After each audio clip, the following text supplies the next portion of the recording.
देवादिदेव चरम तीर्थंकर शास्त्रनायक स्वर्ण भगवान महावीर स्वामी, उन प्रभु ने संसार के जीवों को मोक्ष का मार्ग बतलाया। 27वीं गाथा वापस कल अधूरी थी। को विस्मयोत्र यदि नाम गुणरसेच तम संसितो निरवकाशतया मुनीश दोषे रूपात विविधाश्रय जात गर्भे स्वप्नान्तरेऽपि न कदाचिदपेक्षितोऽसि।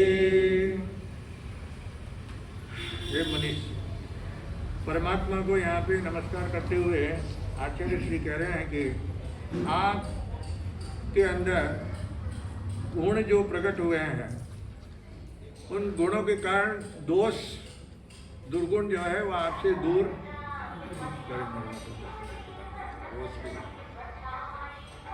हो गए, क्योंकि परमात्मा भगवान जो है स्वयं गुणों के भंडार है। वहाँ पर जो है दुर्गुण का कोई नामो निशान नहीं है। तो इसलिए यहाँ पे वो कह रहे हैं कि आपके भीतर में से कसाय जो कि क्रोध, मान, माया, लोभ वगैरह है, ये सब आपसे क्या हो गए? दूर हो गए। राग द्वेष से आप रहित हो गए हैं। और एक बार जहाँ पे कहते हैं कि गुण में और दोष में झगड़ा हो गया। दोष यानी दुर्गुण है ना, और गुण यानी सद्गुण है ना, तो दोनों में आपस में क्या हो गया? झगड़ा हो गया। दोष कहता है कि मेरे आश्रित जो है संसार में बहुत ज़्यादा है। गुण कहता है कि मेरे आश्रित ज़्यादा है। तो अब दोनों में जो है अब निर्णय कौन करे? दो जने आपस में जब लड़ते हैं तो उसका निर्णय कौन करे? तीसरा कोई जो है समझदार होगा तो वही कर सकता है। और नहीं तो जो है कहते हैं कि बंदर बाट दो बिल्ली के झगड़े में बंदर को फायदा हो गया है ना।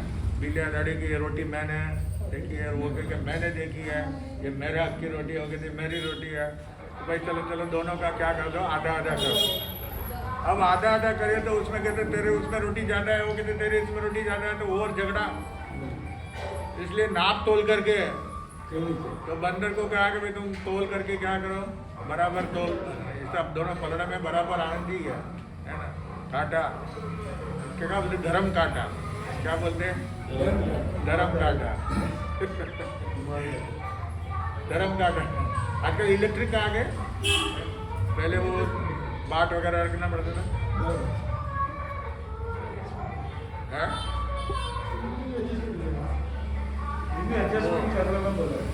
वो किराना मार्केट वाला ज़्यादा हो गया।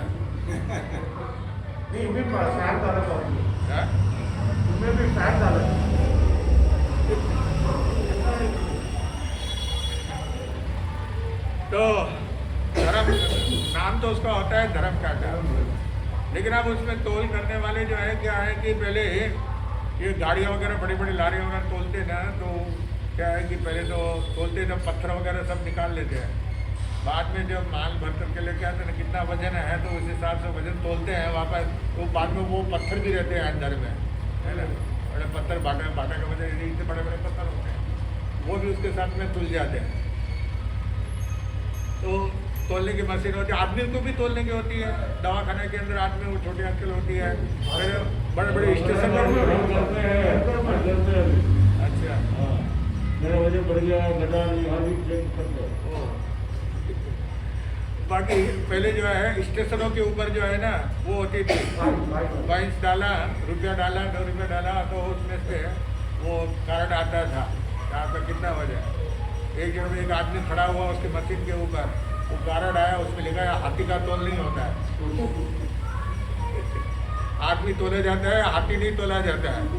हाथी तो भारी था, मोटा है ना, हाथी नहीं तोला। तो अच्छा ये वजन तोलने का है, तो उसमें रोटी जो है वो बराबर काटते गए। लेकिन होता क्या है कि कितना भी आप काटो लेकिन बराबर थोड़ा तो फर्क रहेगा ही। तो बोले वो इसमें फर्क है, इसमें रोटी ज़्यादा है, तो बंदर ने वो रोटी वहाँ से तोड़ी और वो खा गया। अब वो उसको वापस परडे में रखी तो इधर कम हो गया, उधर ज़्यादा हो गया, तो उधर से फिर तोड़ी, उधर से खा गया, फिर इधर वजन ज़्यादा हो गया तो इधर से तोड़ी, फिर उधर से तोड़ी, फिर इधर से तोड़ी, होते होते पूरी रोटी खा गया। कहा इंसाफ हो गया, जाओ आराम से, अब तुम्हारा कोई लड़ाई है ना, झगड़ा है। तो ये दो के बाद में तीसरे को क्या होता है, फायदा होता है। तो न्याय करने वाला क्या होना चाहिए, बराबर होना चाहिए। गुण दोष का आपस में जो झगड़ा हो रहा था, वो कह रहा है कि मेरे आश्रित ज़्यादा है, वो कह रहे मेरे आश्रित ज़्यादा है। तो उन्होंने कहा चलो इसका निर्णय करने के लिए दोनों चलते हैं। तो कहाँ चले, पृथ्वी लोक के ऊपर आए, यहाँ धरती के ऊपर। दोस्त ने देखा उसको रहने के लिए कहीं जगह नहीं मिल रही है, और गुण भी जो है वो भगवान के अंदर समा गए। परमात्मा के अंदर जो है गुण सारे भगवान में समाये हुए हैं, और भगवान के वहाँ पे जो है अब वहाँ कोई जगह नहीं है। तो क्या कितनी जगह होती है दुर्गुण को रखने के लिए, गुणों को रखने के लिए जगह है। कई व्यक्ति जो है सिर्फ गुण ही गुण देखते हैं, दुर्गुण नहीं देखते हैं। और किसी की आदत होती है वो दुर्गुण देखने की आदत होती है ना, किसमें क्या खराबी है, किसमें क्या कमी है, वही देखते, कमियां देखते हैं, है ना। तो अब देखो जो क्या है, मैंने कहा था जैसे कल कीड़ी जो होती है वह रेती में से शक्कर का दाना निकाल लेती है। अपन ढूंढेंगे तो अपने को नहीं मिलेगा, लेकिन वो कीड़ी जो है वो शक्कर के दाने को ढूंढ के लेके आ जाती है। तो क्योंकि उसमें वो रेती को तरफ उसका ध्यान नहीं है, उसका ध्यान किस में रहता है, शक्कर में रहता है। इसलिए वो रेती के ढेर में से भी शक्कर के दाने को निकाल के लेके आ जाती है। इसलिए कहते हैं कि मनुष्य के अंदर ये गुण देखने की दृष्टि होनी चाहिए कि हमें अच्छा ही देखना, किसी की बुराई नहीं देखना, किसी की बुराई नहीं करना, बुराई करना ना, बुराई सुनना और ना बुराई देखना। महात्मा गांधी के 3 बंदर है ना, गांधी जी के 3 बंदर देखा ना, 3 बंदर वो उनको उपहार में आए थे। तो लोगों ने कहा ये क्या 3 बंदर दिया, एक का तो मुंह बंद कर रखा है, एक की आंखें बंद कर रखी है, एक के कान बंद कर रखे हैं, ये सब क्या है। लेकिन महात्मा गांधी ने कहा कि ये बहुत अच्छा, इसमें गुण देखो। ये देखने के लिए आंखें बंद कर रखी है, इसका मतलब तुम बुराई मत देखो, कान पे जो है बुराई मत सुनो, और बुराई मत बोलो, बुरा मत बोलो। ये जो है ये तीनों बातें हैं। तो यहाँ पर जो है बता रहे हैं कि आचार्य श्री कह रहे हैं कि प्रभु आप में तो सद्गुणों का भंडार भरा हुआ है, तो वहाँ पर जो रह की दुर्गुणों को तो समाने की, रहने की कोई जगह नहीं है, तो कैसे वो रह सकते हैं। तो इसलिए यहाँ पर जो है उन दोषों को, दुर्गुणों को पूछा गया कि तुम कहाँ रहते हो, कहाँ। तो उन्होंने कहा बेचारे वो क्या कहते हैं कि देखिए हमारा तो इन सपने में भी इनका दर्शन नहीं हो सकता, क्योंकि ये इनके यहाँ तो जो है गुणों का भंडार भरा हुआ है कि तुम उनके पास में क्यों नहीं जाते। क्या जाए कहाँ, उनके पास में जाने का सब जो हमको रखते ही नहीं है, जो हमारी तरफ आँख उठा करके भी देखते नहीं है, तो हम उसकी तरफ कैसे जाएंगे, कहाँ से जा सकते हैं। उनको हमारी उनको कोई ज़रूरत नहीं है। तो तुम आप तो बैठे, क्योंकि उन्होंने तो जो है गुणों का संग्रह, जितने भी गुण हैं संसार के अंदर, सारे गुणों को उन्होंने क्या कर लिया, अपने में समाविष्ट कर लिया है। गुण ही गुण के भंडार जो है भरा हुआ है, इसलिए वहाँ पे दुर्गुण का कोई स्थान नहीं है। तो हमारे रहने की योग्य संसार में जो है, भाई तुम कहाँ रह सकते हो, पूरे संसार में वैसे तो कोई कमी नहीं है। सरागी देवी देवता भी जो है वो भी हमारे आश्रय, उनके पास में हम जिनको दुर्गुण देखने की आदत होती है, सरागी यानी रागी देवता, जिनको संसार में राग लगा हुआ है उनको सरागी कहते हैं। और जो राग द्वेष से रहित हो जाते हैं वो वितरागी देव कहलाते हैं। तो जो सरागी देव हैं तो उनमें भी दुर्गुण भरा हुआ है, उनमें भी है, तो वो उनके वहाँ रह सकते हैं। और बाकी जो है जो संसारी जीव है, कर्मों से बंधे हुए हैं, 4 गति के जीव हैं, नरक, त्रियंच, मनुष्य और देवलोक, ये चार गति के जीवों के अंदर जो है हमको स्थान मिल सकता है। बाकी जो वितरागी बन जाता है, अर्यंत बन जाता है, उनके पास में हमारे लिए कोई जगह नहीं है, मोक्ष में भी जगह नहीं है। क्योंकि अनंत काल से जो है इन चार गति के जीवों ने हमको जो है हृदय में बिठा करके रखा हुआ है। वितरागी जो होते हैं वो सर्वज्ञ होते हैं, केवली भगवान होते हैं, उनको जो है उन्हें जयकारा दिया हुआ है, उनसे तो हम दूर ही रहते हैं, उनके पास में जाते नहीं हैं। और इसलिए हम तो क्या निराधार है, हमारा कोई आधार नहीं है, कभी इसमें कभी उसमें। तो इसलिए कहते हैं कि जो बेचारा जो है 200 को इकट्ठा करके रखता है, 200 यानी दुर्गुण में ही रहता है, जिसके अंदर दोष भरे हुए हैं, ऐसे व्यक्ति जो होते हैं, जो धर्म से विमुख होते हैं, जो भगवान को नहीं मानते हैं, जो साधु संतों से दूर रहते हैं, उन ऐसे लोगों के अंदर हम अपना स्थान बनाते हैं। तो ऐसे स्थानों के ऊपर जो है दुर्गुण रहते हैं। तो यहाँ पे कह रहे हैं कि हे प्रभु, आपके संपर्क में तो आने वाली आत्माएं जो है वो भी आपके स्वरूप गुणों को अगर ग्रहण करती है, तो अवगुणों को छोड़ करके गुणों को जो है स्वीकार करते हैं, तो आपके समान बन जाते हैं। आपका आधार प्रभाव है आपका। इसलिए हे परमात्मा, आप जो है अनंत गुणों के आश्रय हैं, आप में अनंत गुण हैं। आपके संग में रह करके मैं भी यानी हम भी कुछ गुण प्राप्त कर सकें और हमारे जीवन के अंदर जो है सद्गुण का दीपक जल उठे, जिससे हमारी आत्मा जो है आलोकित हो सकती है। और दोषों को, जो दोष है, दोष से न कहते हैं कि जैसे कहते हैं कि बच्चे की दोस्ती भी अच्छी नहीं, दुश्मनी भी अच्छी नहीं। वेदराज, डॉक्टर, वकील, सिपाही है ना, इनकी दोस्ती भी अच्छी नहीं, तो कभी भी बदल सकते हैं। और दुश्मनी भी अच्छी नहीं। इनसे दुश्मनी मोल लेना यानी अपने पैरों पर अपने हाथों से कुल्हाड़ी मारना। पुलिस वाले से अपने दुश्मनी की, पुलिस वाला अपने को किसी भी केस के अंदर क्या कर देगा, कैसे भी फंसा देगा, उल्टा सीधा कुछ भी केस लगा देगा, कुछ भी कार्य कर देगा वो। तो इसलिए उससे वैद्य हुआ, डॉक्टर हुआ, तो उससे भी दुश्मनी नहीं, क्योंकि डॉक्टर का भी उल्टा पुल्टा इंजेक्शन दे दिया, खाली इंजेक्शन लगा दिया बिना दवाई का। हो जय राम जी की। तो इनके वकील है, वकील वगैरह से भी दुश्मनी, उनसे बस जितना काम है उतना काम अपना निकाल लो और बाकी उसके जय राम जी कर लो, है ना। क्योंकि नहीं तो वो कभी भी जो है भाषा क्या कर देता है, पलट देता है। तो इसलिए उनकी दुश्मनी भी अच्छी नहीं। बच्चे की जो है दोस्ती भी, वो बच्चे को जितना लाड प्यार करना है बस उतना ही करो, नहीं तो बच्चे ज़्यादा आप लाड प्यार में पड़ जाएंगे तो बच्चा कभी आपकी मूंछ होगी तो मूंछ पकड़ के खींचेगा, कभी बाल खींचेगा, कभी कान पकड़ेगा, है ना, लात मारेगा।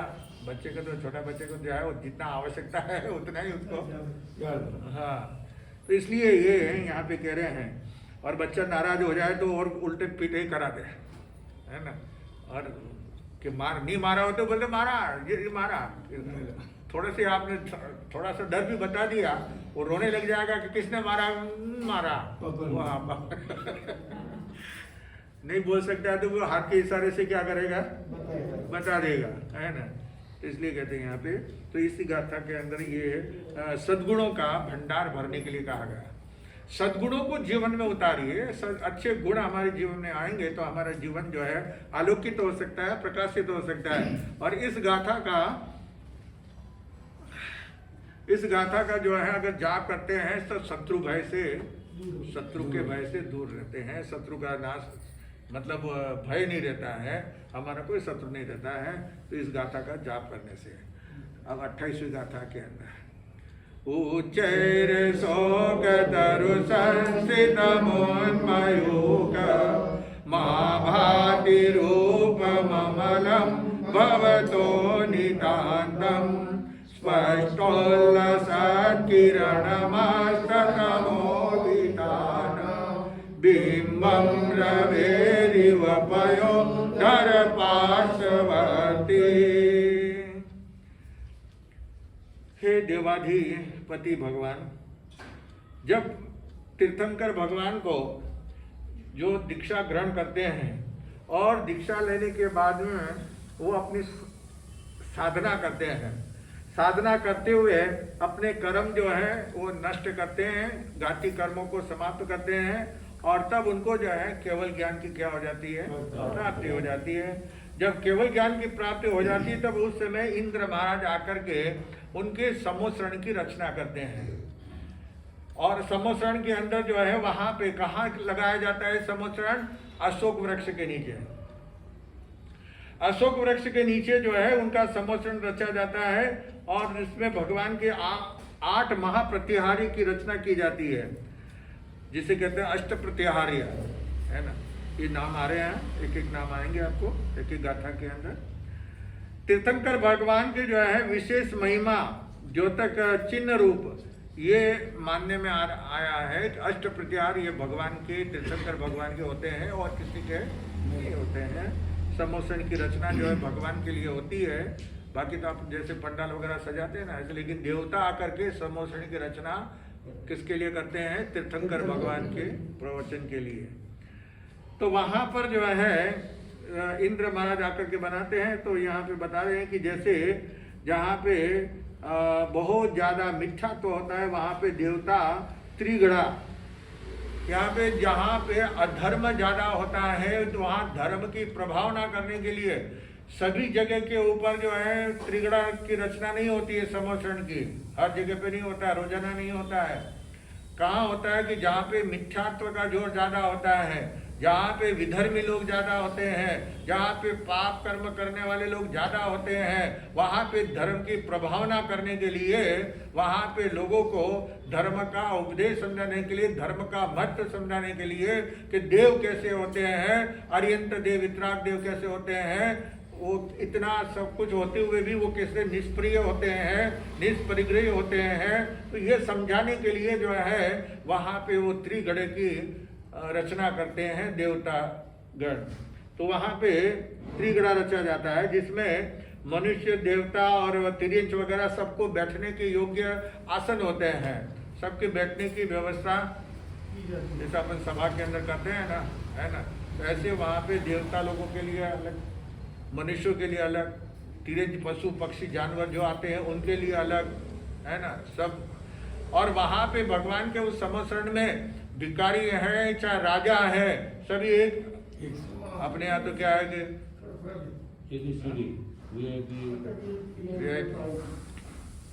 आ जाओ VIP बन जाओ। अपने यहाँ तो जो है कि भाई जिसके पैसा वाला ज्यादा है उसका मान माने उनको ज्यादा करते हैं कि भाई आप आगे आ जाइए, आप आगे बिठाएंगे उनको, है ना। और आपके समाज के अंदर में भी एक जाजम जहाँ पे बिछाई जाती है, जहाँ पे सब सदस्य बैठते हैं, तो वहाँ पर भी जो है ये बड़ा है ना वो छोटा है। लेकिन एक बात ध्यान रखिए, जहाँ समाज की जाजम के ऊपर जहाँ पे बैठते हैं वहाँ ना कोई तो बड़ा होता है और ना कोई छोटा होता है, सब एक समान होते हैं। और जैसे नमोले श्मशानम के अंदर साधु जो है कोई बड़ा नहीं और कोई छोटा नहीं, ठीक है। वो पद के हिसाब से उनको पद देते हैं, आचार्य का पद देते हैं, उपाध्याय का पद देते हैं, प्रवर्तक का पद देते हैं, तो इसलिए उनको वो बहुमान करते हैं। पर साधु 5वां पद जो है नमोले श्मशानम, उसके अंदर सब समान है। जैसे मोती की माला जो है, अब उसमें कौन सा बड़ा है ना कौन सा छोटा, उसमें तो सब वो माला के ऊपर आप नमो रिंताणम में अरिहंत भगवान का भी गुण स्मरण करते हैं, सिद्ध भगवान का भी स्मरण करते हैं, आचार्य का भी करते हैं, उपाध्याय का भी करते हैं और साधु का भी करते हैं, है ना। 5 ही पद उसके ऊपर बोला जाता है, तो उसमें कोई कम ज्यादा होता है क्या? कोई ना, सब समान होता है। तो जहाँ पे संघ समाज की जाजम होती है वहाँ पे सब समान होते हैं, उसमें कोई छोटा नहीं कोई बड़ा नहीं, ठीक है। पद के हिसाब से, उम्र के हिसाब से, ज्ञान के हिसाब से उनको हम जो है महत्ता देते हैं कि आप जो है ज्ञानी हैं, आप बड़े हैं, विद्वान हैं, आप उम्र में वय में ज़्यादा है। मुनिगण होते हैं तो मुनि के अंदर जो है कि भाई आप दीक्षा पर्याय में ज़्यादा है, तो इसलिए उनका मान सम्मान आदर किया जाता है। बाकी सब साधु क्या है, समान है, उसमें कोई अंतर नहीं होता है। तो वहाँ पर देवता लोगों के बैठने के लिए है, और मनुष्य जो मनुष्यों के अंदर राजा भी बैठता है, गरीब भी आता है ना, सेठ साहूकार भी आते हैं, सेनापति भी आते हैं। तो वहाँ पे कोई राजा नहीं और कोई रानी भी आती है, तो मैत्राणी भी आती है ना। नहीं तो क्या, तू ही रानी ने मुई रानी कुंड भरे घर्रो पानी। तो ये वहाँ पे भगवान के समोषण के अंदर इस प्रकार के कोई वो नहीं होता है कि ये बड़ा है ये पद, तो इनको जो है ऊंचा स्थान दे, है नहीं। आगे जो भी पहले आए वो आगे बैठते जाए, जो बाद में आते वो पीछे बैठते जाए। अपने यहाँ तो क्या होता है, वो बीच में सबको गूंजते हुए आएंगे, सबको ठोकर मारते हुए आएंगे, है ना, आगे आने की कोशिश करेंगे। लेकिन ये नियम ये होता है कि आप अगर पहले आगे आके बैठना है तो पहले आप आगे आ जाइए, पहले आइए, है ना। बाद में आए तो पीछे बैठ जाओ। यहाँ जगह अगर नहीं है, पीछे जगह नहीं है, तो फिर वो व्यवस्था करते हैं, तो उस हिसाब से वो ठीक है, बुलाते हैं तो भाई आप बुलाते हैं तो आ जाइए। बाकी जो है बीच में से जो है घुस करके जाना, है ना। आपने वरना भी देखो ना, वरना जब बहुत सारे लोग होते हैं ना, तो बीच में क्या करेंगे, धक्का धम करेंगे, है ना। सुबह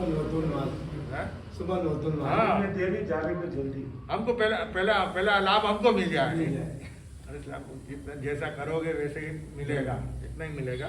तो ये बता रहे यहाँ पे जो है उनके बैठने के जो है वो त्रिगुणा की रचना होती है, और मान स्तंभ होता है बीच में, चारों तरफ जो है फिरते हुए दरवाजे, जो समोषण रचा जाता है उसके चारों तरफ गेट होता है, चारों दिशा के अंदर किधर से भी आप प्रवेश कर सकते हैं। तो इस प्रकार का जो है वो गेट होते हैं, और समोषण के अंदर मध्य के अंदर बीचों बीच में जो है भगवान से 12 गुना ऊंचा, भगवान जहाँ पे विराजमान है उनसे जो है 12 गुना ऊंचा जो है अशोक वृक्ष, अशोक वृक्ष जो होता है उसके नीचे जो है वो समोषण की रचना होती है, और उसमें स्फटिक सिंहासन के ऊपर जो है भगवान विराजमान होते हैं। देव निर्मित, देवताओं के द्वारा निर्मित वनस्पति काय का, यानी जो समोषण की रचना होती है वह दिव्य उद्गलों से उसकी रचना होती है। वनस्पति काय का उसमें कोई उपयोग नहीं होता है, सचित का कोई उपयोग नहीं होता, ना सचित पानी का उपयोग होता है, ना सचित फूल वगैरह, ये सब कुछ नहीं होता है। वहाँ पे सब अचित पानी भी, अचित पानी, फूल भी अचित, है ना। भगवान के ऊपर जो फूलों की वर्षा करते हैं तो वो अचित फूल होते हैं, रत्नों के सोने के फूल होते हैं। वो जैसी जैसी शक्ति होती है वैसे भगवान के ऊपर जो है फूलों की वर्षा करते हैं। तो किसकी वर्षा करते हैं, सोने के फूल, है ना, वो अचित होते हैं।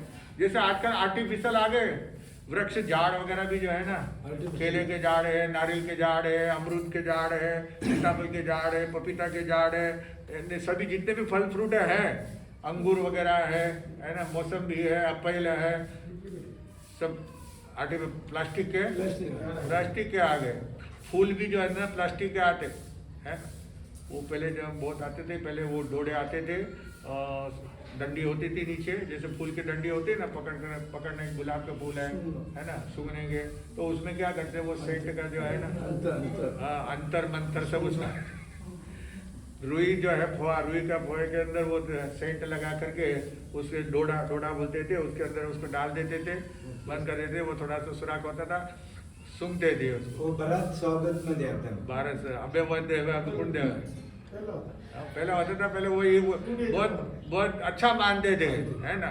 अब आगे दोगे तो क्या है, क्या दिया ये बच्चों को खिलौना दिया, है ना। तो ऐसा जो है वह समोषण की रचना की बात बता रहे हैं। 12 गुना ऊंचा अशोक वृक्ष होता है, उसके नीचे जो है देव निर्मित, देवताओं के द्वारा जो है निर्मित भगवान का वो बैठने का स्थान होता है, और दिव्य पुद्गलों द्वारा उसकी रचना करने में आती है। यानी चांदी का घड़, त्रिगड़ा, 3 घड़, 3 मंजिल, फर्स्ट फ्लोर, सेकंड, थर्ड, है ना।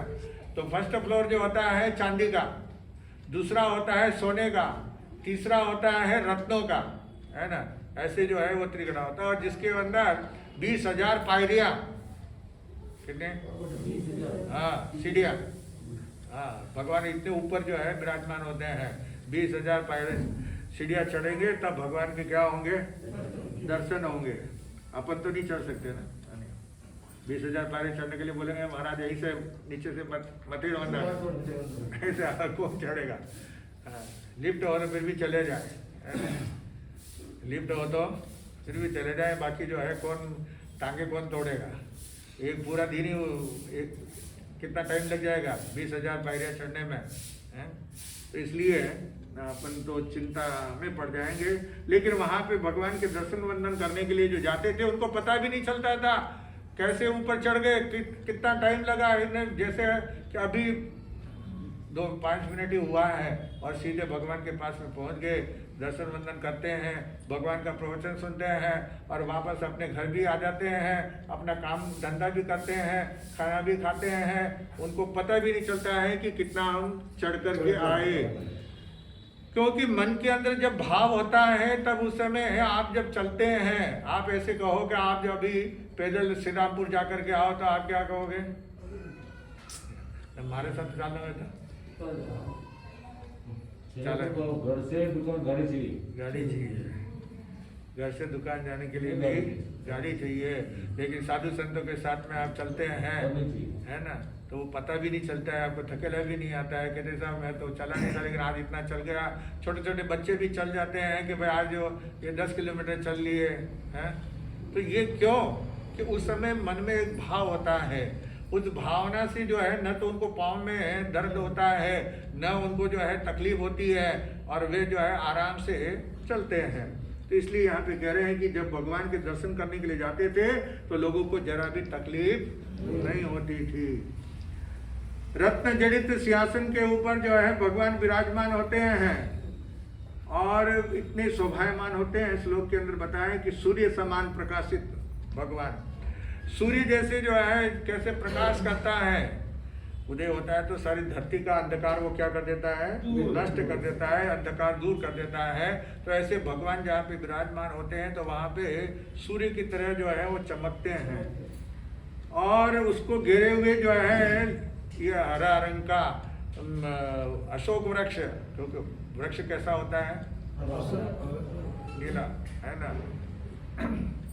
तो ऐसे उसके पत्ते और शाखाएं प्रशाखाएं विस्तृत बहुत विशाल होता है। वो अशोक वृक्ष बहुत बड़ा होता है। अब तो वो अपने को वो अशोक वृक्ष जो अगर होवे तो उसके नीचे आप जाएंगे तो आपकी सारी चिंता बाधाएं सब क्या हो जाती है? दूर हो जाती है। बावजी तट ही जाए।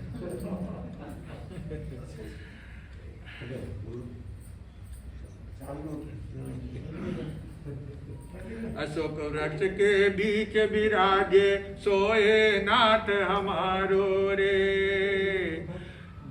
क्या तो अशोक वृक्ष के नीचे जहाँ भगवान विराजमान होते हैं तो वो इतना सुंदर अच्छा लगता है। आप अभी भी जहाँ कहीं कभी जो है बगीचे में ठहरते हैं तो वहाँ पे वृक्षों के नीचे रहते हैं तो वहाँ देखने वाले को ऐसा लगता है कि कितना वो पुरानी समय की जो है याद ताज़ा हो जाती है कि पहले साधु जैसे बगीचे में रहते थे। बगीचे में रहना मतलब घास वगैरह नहीं होता है, ज़मीन के ऊपर खुली जगह होती है, वहाँ पे जो है हाँ दूब घास वो नहीं होती है ना, उसके ऊपर चल नहीं सकते, घास के ऊपर नहीं चलना होता है, घास पे नहीं बैठ सकते हैं। इसलिए वहाँ पे सूखी ज़मीन होती है या पत्थर बिछाई हुई ज़मीन होती है जिसके कारण वहाँ पे घास फूस वगैरह कुछ भी नहीं होता है। और सूर्य के आसपास में जैसे बादल जैसे नजर आते हैं वैसी सूर्य के समान प्रभु के शरीर में से निकलती हुई किरणें अशोक वृक्ष के ऊपर जो है वो ऐसी छाती थी। आप देखो जिस समय सूरज एकदम आसमान में होता है और किसी झाड़ के नीचे अपन जब होते हैं तो वो किरणें जो है उसमें से छन छन करके आती है, थोड़ी थोड़ी जो है पत्तों में से झाड़ में से नीचे थोड़ी थोड़ी जो है किरणें अपने को उजाला नजर आता है। तो इसी तरह से वहाँ पे जो है वो बड़ा छाया हुआ नजर आता था सूर्य की किरणें। स्तुतिकार जो है वो कल्पना कर रहे हैं कि वाह प्रभु वाह, अशोक वृक्ष रूपी प्रत्याहार्य से आप कितने सुहावने लग रहे हैं, कितने प्यारे लग रहे हैं, कितने अच्छे लग रहे हैं। ऐसा लग रहा है कि बस हम आपको ही देखते रहे। यहाँ का जो दृश्य है, जिस अशोक वृक्ष के नीचे आप विराजमान हैं, त्रिगड़ा रचा हुआ है, ये अशोक वृक्ष एक प्रतिहार्य है। भगवान का 8 प्रतिहार्य में अशोक वृक्ष पहला नाम आया है। यानी कि जिस तरह से काले भंवर जैसे बादल, काले पिंजराले बादल आ जाते हैं ना आसमान में, जो है मतलब पानी वाले बादल एकदम काले आते हैं तो एकदम क्या हो जाता है, अंधेरा हो जाता है। तो इसी तरह से ये बादल की तरह जो है वृक्ष के पत्ते हैं, लेकिन उसके ऊपर से जो है सूर्य की किरणें वो उस अंधकार को जो है क्या कर रही है, अंधकार को नष्ट कर रही है। सूर्य की किरणें जो वृक्ष के पत्तों में से आ रही है उसको दूर कर रहे हैं। सूर्य का प्रतिबिंब नजर आ रहा है, उसी तरह से आसपास में रहे हुए सारे अंधकार को भी नष्ट कर देते हैं। उसी प्रकार हे प्रभु आपके भी, आप जो है पूर्ण सूर्य रूपी कर्म रूपी बादलों को आपने जो है क्या कर दिया, नष्ट कर दिया है। अज्ञान रूपी अंधकार को आपने नष्ट कर दिया है और अपने दिव्य देशना के द्वारा जो है आप संसार के जीवों के भीतर के अंदर ज्ञान की किरण, सूर्य की किरण की तरह आप ज्ञान की किरण जो है प्रकाशित करते हैं, जिससे उनके सारे दुख दूर हो जाते हैं। अशोक शब्द का यहाँ पे 2 अर्थ बताया। अशोक वृक्ष का क्या है, 2 अर्थ बताए हैं। अशोक न प्लस शोक। अशोक यानी स्वयं शोक से रहित है, स्वयं शोक से रहित है और उसके नीचे जाने वाले भी शोक रहित हो जाते हैं। उनको किसी प्रकार का शोक क्या, अपने जैसे शोक रहता है ना, चिंता रहती है ना, उसको शोक कहते हैं। शोक भी जो है ना अलग है। शोक एक शोक होती है घर के अंदर, 2 स्त्रियां होती है ना, शोकन शोक भी बोलते हैं, शोक बोलते हैं, है ना। तो ये वो भी होता है शोक, जो चिंता वगैरह होती है, जो हमारे तकलीफें होती है, हम चिंताग्रस्त में होते हैं, शोक में रहते हैं। एक शोक जिसके घर में गमी हो जाती है तो वो भाई शोक है, क्या है, गर्मी हो जाती है तो शोक पालते हैं ना, तो भाई आप मिठाई वगैरह नहीं खाना, है ना, जिमन वगैरह में नहीं जाना, थानक नहीं जाना, है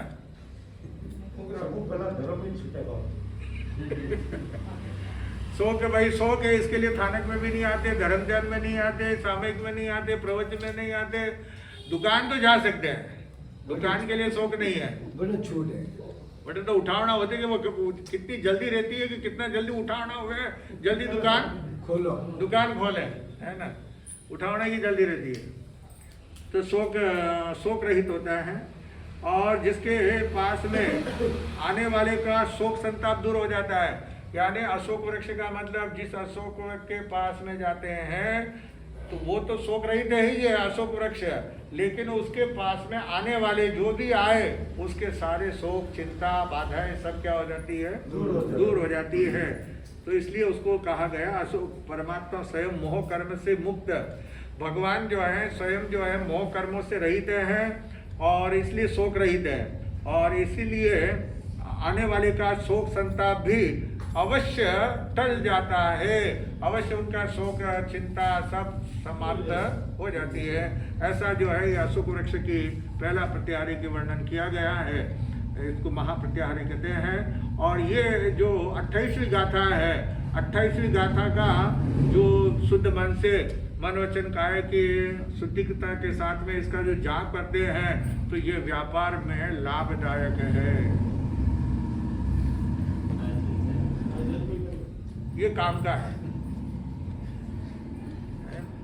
ये काम का है। यानी आप देखिए, आप धर्म की बातें जहाँ होती है, जैसे कि जयमल जी महाराज साहब का भजन गाते हैं ना, लक्ष्मी दिन दिन बढ़ जावे वली दुख नेड़ो तो नहीं आवे, व्यापार में होवे बहुत नफो तुझ जयमल जी रो जाप जपो, अड़ियो काम तो हो जावे वली बिगड़ियो काम भी बढ़ जावे, भूल चूक नहीं खाए डफो तुझ जयमल जी रो जाप जपो। हाँ, ये वो इस गाथा के अंदर लोग जब इसका जाप करते हैं, जय जय जाप, अभी आ रहे हैं पार्श्वनी पद्ममुनि आ रहे हैं ना, वो जाप कराते हैं, है ना, जय जाप कराएंगे। तो है आपका तेज का पार्टनर हाँ हाँ, तो वो आएंगे तो जाप कराते हैं वो, है ना। तो जय बंदी मार कर जाप करते हैं। इसमें इस गाथा के ऊपर जोश आता है बोलने वाले का। जो सब है इन्होंने याद ले जाए, इन्होंने आगे ले जाए। बाकी दूसरा अपन बोला होगा तो जय बोलो महावीर, जय बोलो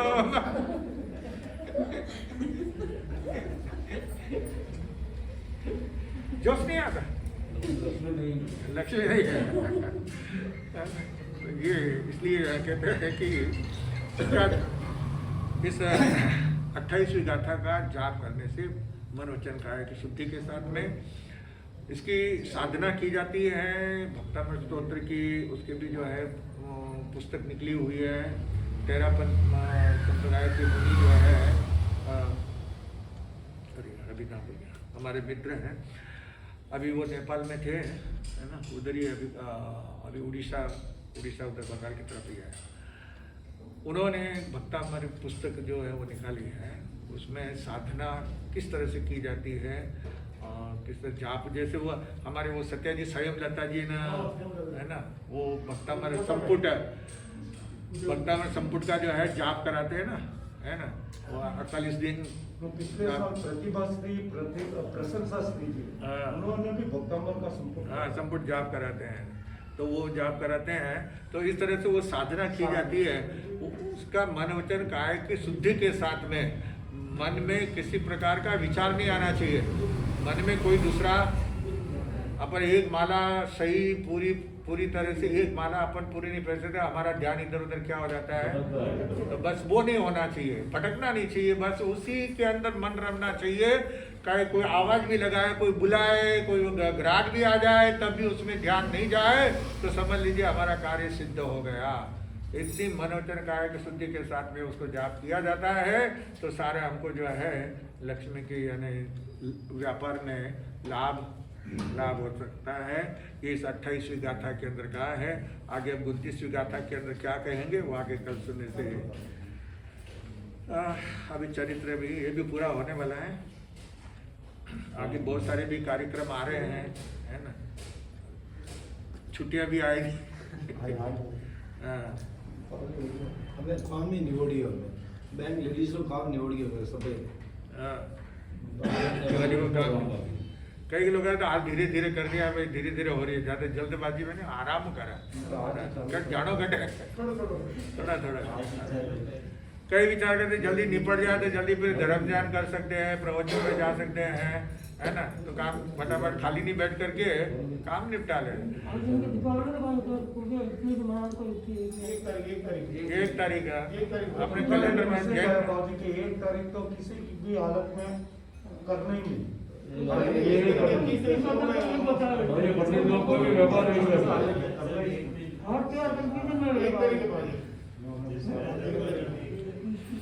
अपने कैलेंडर के अंदर जो है, कैलेंडर में 1 तारीख 2 दिन करा, कोई बात नहीं।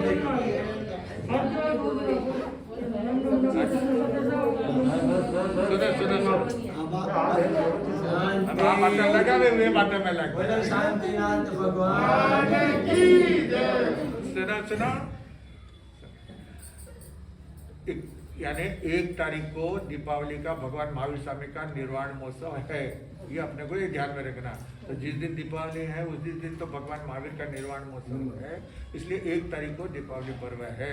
वैसे जो है आजकल समाज के अंदर अपने जो है, क्योंकि हमारे जो ये पंचांग बनता है ये 2 तरह से बनता है, एक सूर्य से और एक चंद्र से, है ना, तो 1 दिन का उसमें क्या होता है, फर्क होता है, 1 दिन का अंतर होता है। तो कुछ लोग जो है वो पहले मना लेंगे, जैसे अभी यहाँ पे तमिलनाडु के अंदर जो है ना वो 1 दिन का, उनके और अपने मारवाड़ी में भी वहाँ पर भी अलग अलग होता है ना। हाँ, तो हर जगह पे वो फर्क पड़ता है। अब जैसे आपके मंदिर के अंदर जो है पक्षी जो है 14 को मना लेंगे, हम जो है अमावस पूनम को मनाएंगे, तो उसमें क्या होता है, फर्क पड़ता है। पर मनाना है, आप 1 दिन मनाओ, 2 दिन मनाओ, आपको तो खुशी मनाना है भगवान का। दीपावली खुशी मनाओ ना, ज्यादा लाभ, क्या ज्यादा लाभ मिलता है, तो उसमें झगड़े में नहीं पड़ना। हाँ जी सुनिए, देखिए तो यहाँ पे जो है राजा साहब ने रतन कुमार के जो न्याय देखा, रतन कुमार की जो बातें सुनी और रतन कुमार ने जिस तरह से सामने वालों को जो है निरुत्तर कर दिया और उनको वापस दंड भरना पड़ा। कितना? 10 करोड़ तो उसे दिया है व्यापारियों से। और ये व्यापारी जो थे 4 व्यापारी जिनको जो है समुद्र के अंदर पानी कितना है वो जानने के लिए तो उनसे 16 करोड़ का जो वादा हुआ था तो वो उनको देना पड़ा। तो राजा साहब बड़े प्रसन्न हुए और उन्होंने कहा बोले तुमको क्या चाहिए? तो उन्होंने कहा पहले तो जो है जो गांव में जो दुर्गुणी लोग हैं, जो व्यभिचारी लोग हैं, जो द्रविड़ी लोग हैं, जो आने वाले व्यापारी लोगों को तकलीफ पहुंचाते हैं, कष्ट देते हैं और बेईमानी करते हैं, धोखाधड़ी करते हैं, तो इन लोगों को क्या करो? निकाल के बाहर करो इनको, है ना। तो आपके देश का नाम उज्जवल होगा, वरना आपके देश का नाम क्या होगा? खराब होगा कि यहाँ तो भाई कोई जाना मत, वहाँ पे जाओगे तो लूटे जाओगे, बिल्कुल तुम्हें दिगंबर करके भेजेंगे, निकालेंगे, सब कुछ लूट लेंगे तुम्हारा। तो इसलिए फिर कोई भी आएगा नहीं आपके राज्य के अंदर। तो राजा ने वो बात मान ली। फिर राजा साहब ने कहा फिर भी मैं तुमको जो है कुछ, तुम जो मांगो, जो लेना चाहो, मैं मांगना चाहो मांग सकते हो, मैं देने के लिए तैयार हूँ। तो उन्होंने कहा साहब देखिए मेरे को तो आपकी कृपा से किसी बात की कमी नहीं है और आपकी कृपा से जो है मेरे को अच्छा लाभ भी हो गया। बिना मेहनत, बिना दुकान पे बैठे हुए, बिना ग्राहकों को पटाए हुए, है ना, कम ज्यादा तोल माप वगैरह कम पटाना पड़ता है ना ग्राहक को, है बिना कुछ का वो किए हुए कितने 26 करोड़ हो गए ना। अरे पर ये भी हो गया ना, बेटे बेटा ही तो आए ना, बिना 16 करोड़ 10 करोड़ 26 करोड़। अब बताइए अगर इतनी इस प्रकार की अगर कमाई होती है तो फिर क्या चाहिए? अब इसको सालीभद्र नहीं कहेंगे तो क्या कहेंगे, है ना। तो ये सालीभद्र कैसे बने? ये पुनवानी से, यानी उनको इस प्रकार की जो बैठाए जिस तरह से लक्ष्मी की प्राप्ति हुई है, लक्ष्मी की मेहरबानी हुई है और उनके यहाँ पे जो है धन की बरसात क्या हो गई? धन की बरसात हो गई है। तो धन की जो बरसात हुई है तो ये सब पुनवानी से है। पिछले जन्म में जो पुनवानी बांध करके आए हैं इसकी वजह से आज यहाँ पे शेर के मुंह में जाकर के बचना नामुमकिन है ना। शेर के मुंह में जाकर के बचना बहुत मुश्किल है, बच नहीं सकते हैं। तो ऐसे ही यहाँ पे आए थे लुटेरों के शिकंजे में, लेकिन यहाँ तो बच भी गए और साथ में फायदा भी हो गया। तो मुझे तो कुछ नहीं है, अगर आप मुझे देना ही चाहते हैं तो मुझे एक काम कीजिए। बोले क्या? यम घंटा की जो पुत्री है रणघंटा, हाँ नाम याद है मेरा, रणघंटा जो है वो मुझे दे दीजिए, रणघंटा को मुझे दे दीजिए और कुछ नहीं चाहिए। राजा साहब कहते हैं कि भाई वो तो हमारी जो नाटक मंडली है, नाच गान वगैरह करने वाले हैं, उसकी मेहन वो है और वो कैसे बख्शिश में दी जा सकती है। लेकिन फिर भी जो है अब आप वादा किया, आपने क्या किया है कि आप तुम जो मांगो जो जब मैंने मांगा तो आप या तो ना करेंगे तो इसमें बदनामी किसकी होगी? आपकी होगी, है ना। कि भाई आपने बोल करके वादा करके नहीं निभाया, वचन दे करके नहीं निभाया, तो इसलिए तो आप पे जो है पलट गए आप। बाकी मुझे तो जो है किसी चीज की आवश्यकता नहीं है। राजा साहब ने कहा ठीक है, आप जो मांगा मैं इनकार नहीं करता हूँ, वो है हमारी खास राजकीय नर्तिका, लेकिन फिर भी आपने जब मांगा है तो मैं अवश्य आपको दूंगा, लेकिन आप जरा रुकिए। रणघंटा को राजा साहब ने अपने पास में बुलाया, उसको अपनी पुत्री बनाई, बेटी बना करके फिर उसका जो है सही ढंग से उनके रतन कुमार के हाथों में उसे सौंपा गया। विवाह करके बड़े धूमधाम के साथ में दहेज दायचा दे करके राजा साहब ने अपनी तरफ से और उनको जो है उनके हाथों में सौंपी गई कन्या ली गई। देखिए ऐसे होते थे राजा लोग, ऐसे होते थे न्याय करने वाले, और ऐसे होते थे उपहार देने वाले कि मांगा गया है उस वचन को कैसे पूरा किया जाए। तो इस प्रकार के जो है राजा साहब ने जो वादा किया उसको निभाया। अब आगे क्या बात होती है सुनने से पता चलेगा। ओम शांति।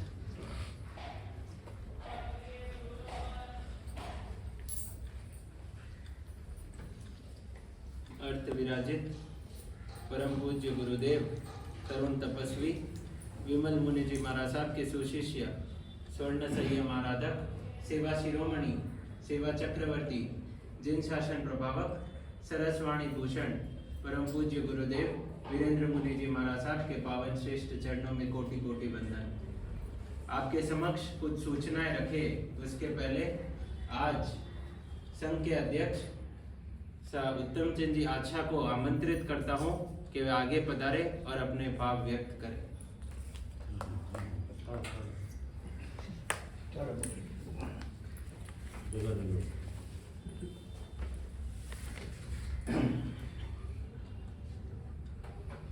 परम पूजनीय वीरेंद्र मुनि जी महाराज साहब के चरण कर्ण कोटि कोटि वंदन करने के पश्चात अत्र विराजित धर्म प्रेमी बंधुओं को एक को छोड़ के सभी को मेरा प्रणाम। एक को छोड़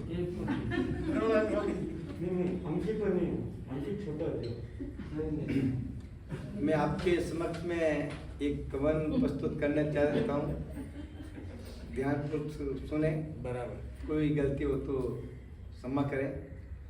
एक कवि ने कहा है धरती को खतरा है अनुपम के अंगारों से, धरती को खतरा है अनुपम के अंगारों से, इंसान को खतरा है झूठे जोशीले नारों से। एक शेष बात रह गई है वह कह देता हूँ, समाज को खतरा है धर्म के ठेकेदारों से। उसके उपलक्ष्य में मैं एक कवन प्रस्तुत करना चाहता हूँ, ध्यानपूर्वक सुने। चेतो ताने सतगुरु जी समझावे हो, चेतो ताने सतगुरु जी समझावे हो, काली रो नगारो माते बाजियो, पायो अनमोल मानव तन पायो अनमोल मानव तन पायो, 84 घाटी में गणा घूमिया। चेतो ताने वीरेंद्र मुनि जी समझावे हो, कालियो नगारो माते बाजियो, लीजो लावो गणो खाली नहीं गमाणो, लीजो लावो गणो खाली नहीं गमाणो, पाचे तो मिलनो ए गणो दोरो सा, पाचे तो मिलनो ए गणो दोरो सा। आयो चिंतामणि रतनियात आयो चिंतामणि रतनियात आयो, वेलारा वायोड़ा मोती नीपजे, वेलारा वायोड़ा मोती नीपजे।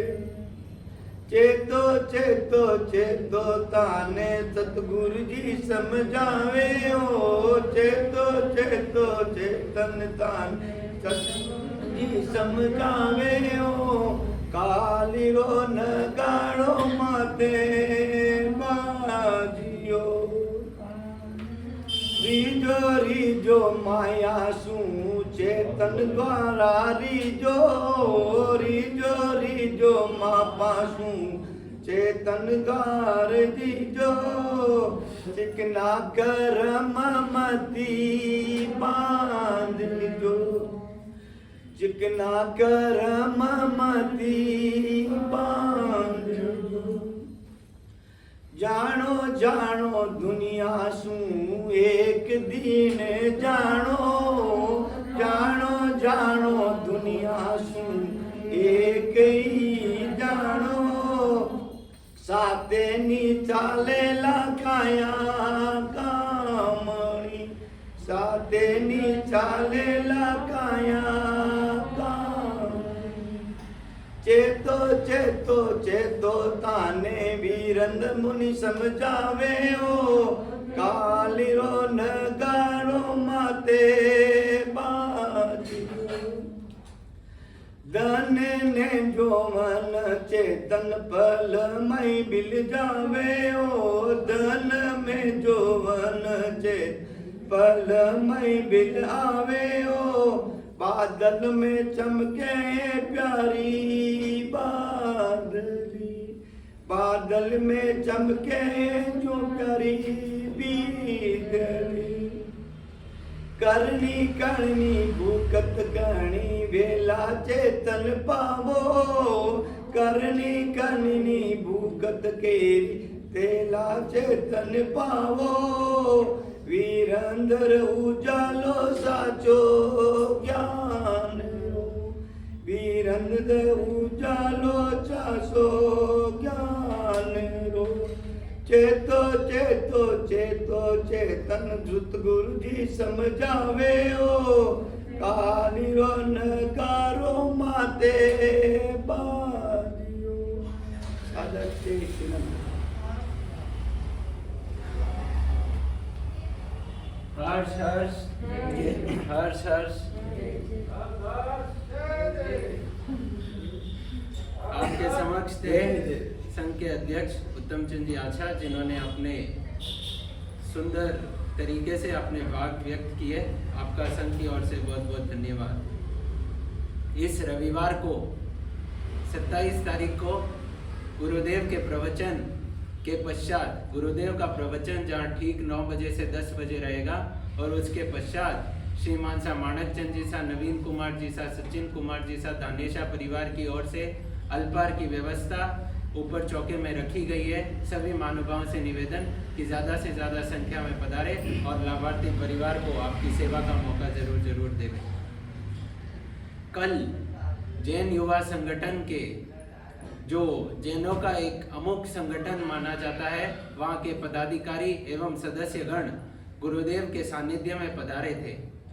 4 नवंबर को जहाँ कर्नाटक के राज्यपाल थावरचंद जी गहलोत के निवास स्थान गवर्नर हाउस जो राजभवन कहा जाता है वहाँ पर भगवान महावीर स्वामी के निर्वाण कल्याणक महोत्सव के बारे में जो सभा रहेगी उसे संबोधन करने के लिए गुरुदेव की पावनकारी निश्रा के लिए अति भावपूर्ण विनंती की जैन युवा संगठन के सभी पदाधिकारियों ने और सदस्य गणों ने। गुरुदेव ने सहर्ष अपनी स्वीकृति प्रदान की कि जहां कोई राजनीतिक मंच पर अगर प्रभु महावीर के पद को रखना है, प्रभु महावीर के पद को दर्शाना है तो गुरुदेव सहर्ष अपनी स्वीकृति प्रदान की और 4 नवंबर 2024 को गुरुदेव कर्नाटक के राज्यपाल राजभवन में अपने भाव व्यक्त करेंगे और प्रभु महावीर के निर्वाण कल्याणक महोत्सव के बारे में सभा को संबोधन करेंगे। गुरुदेव के इस आध्यात्मिक चातुर्मास के प्रवेश के दिन जैन युवा संगठन द्वारा 25.5 करोड़ नवकार मंत्र जाप का जो कार्ड वितरित किया गया था, कई सारे महानुभावों ने वो कार्ड प्राप्त किया। सभी महानुभावों से निवेदन कि जिन्होंने वो कार्ड प्राप्त किया है वो 2 नवंबर दिवाली के अगले दिन 2 नवंबर तक वो कार्ड यहाँ जमा करा देवे। 3 तारीख को गुरुदेव की निश्रा में और यहाँ पे जैन युवा संगठन के पदाधिकारियों की सानिध्य में ही वो लॉटरी द्वारा कार्ड निकाले जाएंगे और जिनका लॉटरी द्वारा कार्ड निकलता है उन महानुभावों को बहुमान किया जाएगा, सम्मानित किया जाएगा। जैसे गुरुदेव ने पहले भी फरमाया है कि 28 तारीख को बाजी 28 तारीख को प्रभु महावीर की अंतिम देशना श्रीमद अंतर्गढ़ सूत्र उत्तराध्ययन मिच्छामि दुक्कडम उत्तराध्ययन सूत्र की वांचना होगी। 28 तारीख को सभी महानुभावों से निवेदन कि अपने साफ सफाई का कार्यक्रम जल्दी से जल्दी निपटा लेवे और अभी बस कुछ ही दिन शेष बचे हैं इस चातुर्मास के। और आज स्तवन में भी आपको कहा गया कि चेतो चेतो चेतो जल्दी वीरेंद्र मुनि जी मिलिया है। बस अभी तो 1 माह भी नहीं बचा है, बस 15 दिन ही शेष बचे हैं। सभी महानुभावों से निवेदन